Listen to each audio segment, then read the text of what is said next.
Greetings to our dear lecturer and fellow friends. My name is Richard Thomas Analaki Alex, matric number 08DKM203F1331. Today my team and I will be doing a presentation about integration in Mathematics 2. So first of all, what is integration? Integration is a fundamental concept in mathematics, primarily concerned with finding the area under a curve.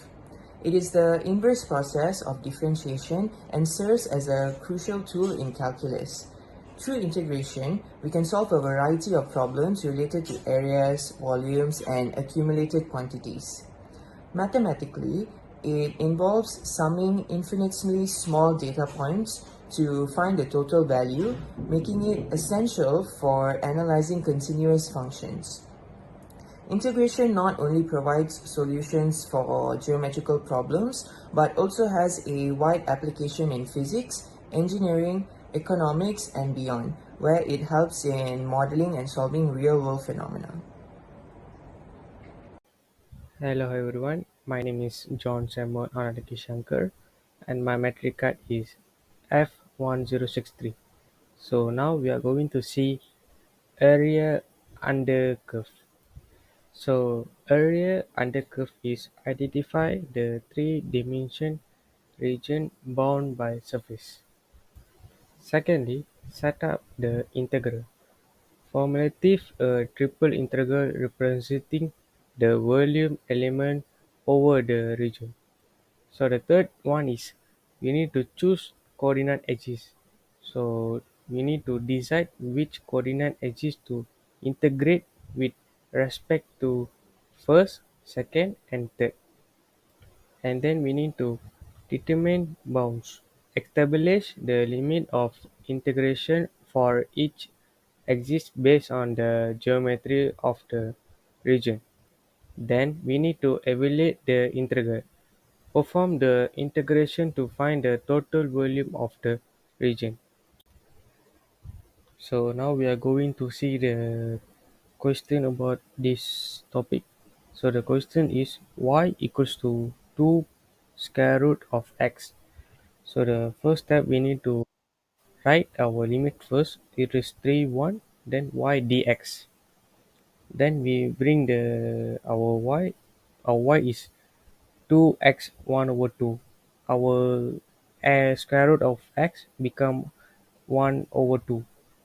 Then we need to plus the 1 over 2 plus with 1. Then we can do the integrate. So it will become 2x 3 over 2 over 3 over 2. Then the limit will be 3 1.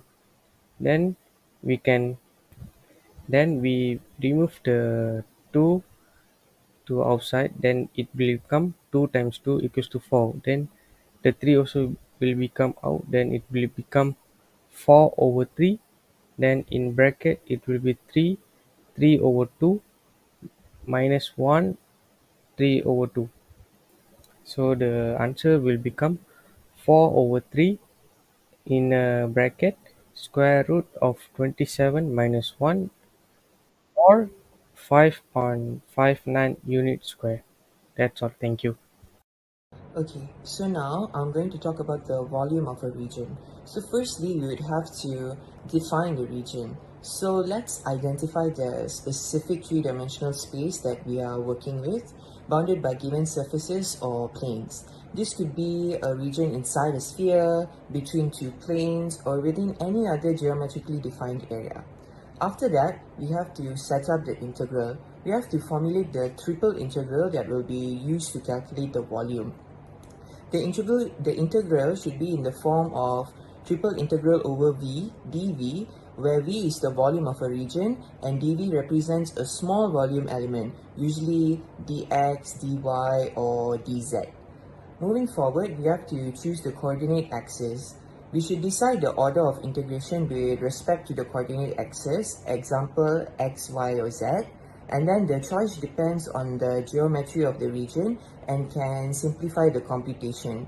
Sometimes using a cylindrical or spherical coordinates instead of Cartesian coordinates can make the integral easier to evaluate. Furthermore, we have to determine the bounds. we have to establish the limits of integration for each variable based on the boundaries of the region. These limits will define the range over which each variable will be integrated. The bounds can be constants or functions of other variables. Lastly, we have to evaluate the integral. So we have to perform the integration step by step, integrating with respect to one variable at a time while keeping the other variables constant. We have to repeat this process for each variable in the chosen order to find the total volume of the region. And that is all for the volume of the region. Hello everyone, my name is SHIVENDRAN and my metric card number is 08DKM23F1329. Today we're going to talk about volume under the region using that. Okay, now let's get to the next page. So that's where we have our example. Okay, now let's look at the example. Okay, example 2, they're asking to find the volume of the obtained by rotating about the x-axis and the region under the curve y equals to square over root x from 0 to 3. Illustrate the definition of volume by sketching a typical approximating cylinder. So that. Okay, now so here's the solution. If you look into that, it says that the region is shown in the top figure with 0 and b equals to 5. If we rotate about the x-axis, we get the solid shown in the bottom figure. When we slide through the point x and we get a this with radius root x, the radius of the cross axis will be a x equals to pi slash root x slash square equals to x square x. Okay. And the volume of the approximate cylinder, a disc with thickness ax equals to ax slash x equals to pi x. The solid lies between x equals 0 and x will be 5. So its volume is, now look at it, v equals to 0, 3, 0a x dx.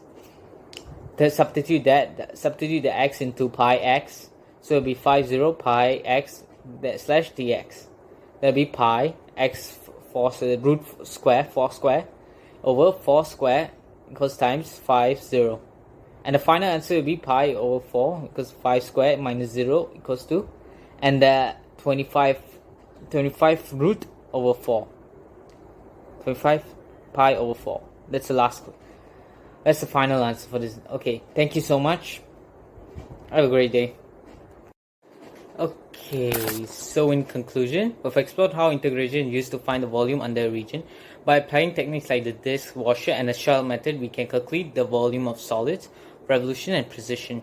These tools are essential for solving complex real-world problems in engineering, physics, and beyond. Understanding this concept enhances our ability to analyze and interpret the space occupied by various shapes and structures. Thank you for your effort and engagement in mastering these important mathematical techniques.